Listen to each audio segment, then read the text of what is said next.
Oui, effectivement, je suis assez peiné d'apprendre la nouvelle.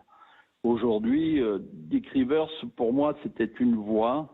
C'était un chanteur très charismatique. Il avait la qualité de, surtout à l'époque, il y avait peu de chanteurs. Il avait la qualité du chanteur de rock and roll, scéniquement, à tous les niveaux. Je veux dire, je suis assez peiné d'apprendre ça.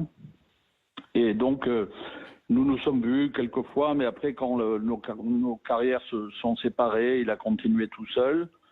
On s'est retrouvés dans les années 80 pour faire un autre album.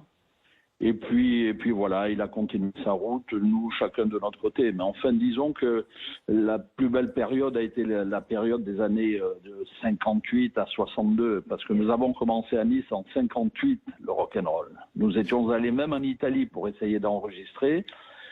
Et donc, après, ça a été Paris, ça a été un rapide succès avec des disques qui marchaient bien. C'était une époque merveilleuse. Voilà. Quelle était l'idée au départ quand vous avez fondé les Chats Sauvages? C'était de faire du Elvis Presley à la sauce française? C'était de faire différemment? C'était quoi?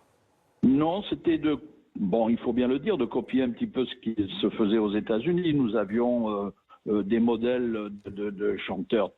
Elvis Presley, Dick Cochrane, nous avions toute une kyrielle de chanteurs merveilleux. Nous, on a essayé de reprendre ça en français. Je pense que c'était pas mal pour l'époque. Je pense qu'il y avait de la qualité musicale aussi. Et voilà, on a travaillé pendant un an, au minimum un an. On a fait des répétitions presque tous les jours pour arriver à faire quelque chose sur scène. Parce qu'on sortait de l'école, on n'avait pas de base musicale. On jouait à l'oreille, comme on disait. On écoutait un disque, on reprenait les accords. Voilà, c'était un petit peu basique, mais on aimait ça.